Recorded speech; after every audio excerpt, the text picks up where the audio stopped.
Scammer. You play, but first of all, I'm really proud because you've been winning awards. I remember I produced the film. Yes. Into Shokoy ni JM. Yes, ng Kalye Marino. Ng Kalye Marino. You won Best Supporting Actor there. Yes. Alam mo, what year is that? Naalala mo?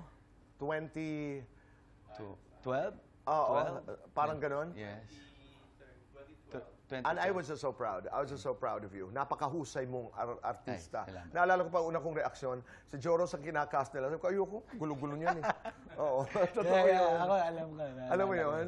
Oh, at nagsisi ako, at nag-apologize ako sa maraming tao. Sabi ko, I misread Joros. Ay. Kasi ikay nanalong Best Supporting Actor sa Cinemalaya.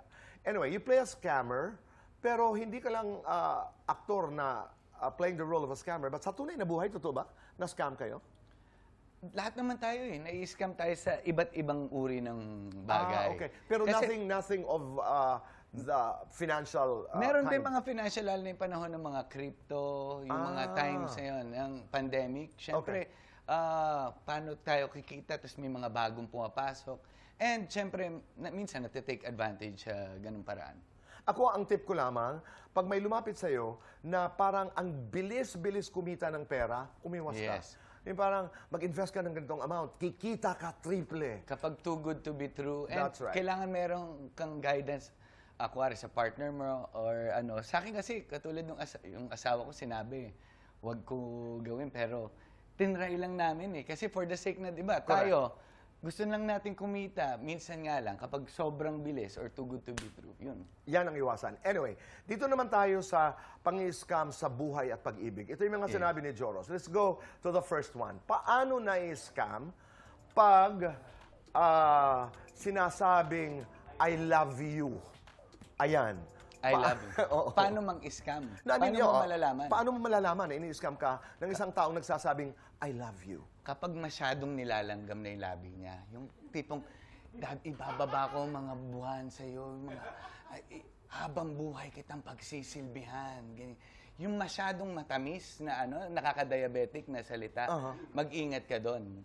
Dahil, kumbaga, kung words of affirmation man ang gagawin mo, gawin mo yon after nyo kayo ikasal. Araw-araw hanggang sa mabuhay kayo. So mag-iingat pag merong I love you mula sa mga mag-iingat. Narito po ang pangalawa. Let's go to the next one. Mula I love you, hindi kita iiwan. Ayan, marami rin na ganyan na, hindi kita iiwan. Kasama mo ko hanggang sa dulo ng mundo. Yung kapag masyadong matatamis na naman, hindi, kailangan walk the talk na lang eh. Kumbaga, hindi ka puro... Sandali, ba't alam na alam mo to? Umaacting lang ako. Hindi, pero totoo yan. Yung pag sumusobra na doon, hindi kita iiwan sa hirap at ginawa. Kasi dito ba meron kasi, di ba 5 love language? Yes. Minsan kasi masyado nilang inaano yung words of ano. Let's go to the third one para matapos lang natin. Okay, malapit na ako. Ayan, marami nabibiktima dyan, lalo na yung mga kabataan. Ganyan. Hello? On the way na ako. Sa jeep na ako. Sige. Nagme-medyas pa lang. Oo. So, marami gano'n kasi. Pang-scam yan. Sinasabi mo, kausap mo sa phone, sinasabi mo ahead kung nasan ka. Okay, yung huli. Tingnan natin. Pasisikatin kita. Ayan, marami sa industriya natin. Oo. Halimbawa, ako talent. Marunong ho ako kumanta, tapos marunong ho ako sumayaw. Gusto mo bang sumikat? Opo. Wala kang kailangan gawin. Ako nang bahala magpasikat sa'yo. Boses mo palang nakakatakot. Pero mag-iingat. Ako manager po.